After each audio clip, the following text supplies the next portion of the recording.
বাংলাদেশে রেমিটেন্স পাঠানোর তালিকায় বিশ্বের 13তম দেশ দক্ষিণ আফ্রিকা। সবশেষ গত ফেব্রুয়ারি মাসেই দেশটি থেকে রেমিটেন্স এসেছে 3 কোটির বেশি মার্কিন ডলার। দক্ষিণ আফ্রিকায় দীর্ঘদিন ধরে চলা অর্থনৈতিক মন্দার কারণে কিছুটা খারাপ পরিস্থিতিতে পড়েছিলেন প্রবাসীরা, তবে ধীরে ধীরে পাল্টাতে শুরু করেছে পরিস্থিতি।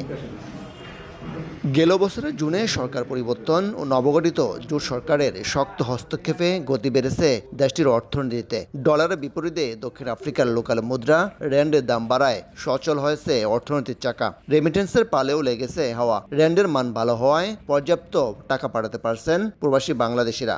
আসলাম ঈদটার সামনে কিছু টাকা দিব ফ্যামিলিদের জন্য, সবাই কেনাকাটা করবে, ঈদটার সামনে সবাই আনন্দ করবে, বাচ্চা কাচ্চা যাতে ভালো থাকে, বাপ মা ভালো থাকে, ঈদের উপলক্ষে আছে টাকা বাড়ানোর জন্য।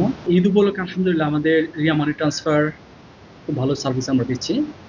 প্রচুর রেমিটেন্স আমরা বাংলাদেশে সেন্ড করতেছি আমার রিয়া মানির মাধ্যমে। বৈধভাবে রেমিটেন্স পাঠাতে এবার রোজায় আর ঈদে বিশেষ সেবা দিয়ে যাচ্ছে মানি এক্সচেঞ্জ হাউসগুলো। ঘরে বসে খুব সহজে টাকা পাঠাতে অ্যাপ নির্ভর সেবা সহজ করছেন তারা। পবিত্র রমজান মাসে ঈদকে সামনে রেখে আমরা বাড়তি এক্সচেঞ্জ রেটের সুবিধা দিচ্ছি। বিশেষ করে যারা মোবাইল অ্যাপ ইউজ করছেন তারা 3 পয়সা বেশি পাচ্ছেন, সাথে অন্যান্য সুবিধা তো পাচ্ছেন। দীর্ঘদিন পর দক্ষিণ আফ্রিকার মুদ্রার বিপরীতে বেশি টাকা পাওয়ায় ঈদকে সামনে রেখে ব্যাপক হারে রেমিটেন্স পাঠাতে পারছেন প্রবাসী বাংলাদেশিরা। আগামীতে এই হার আরও বাড়বে বলে মনে করছেন তারা।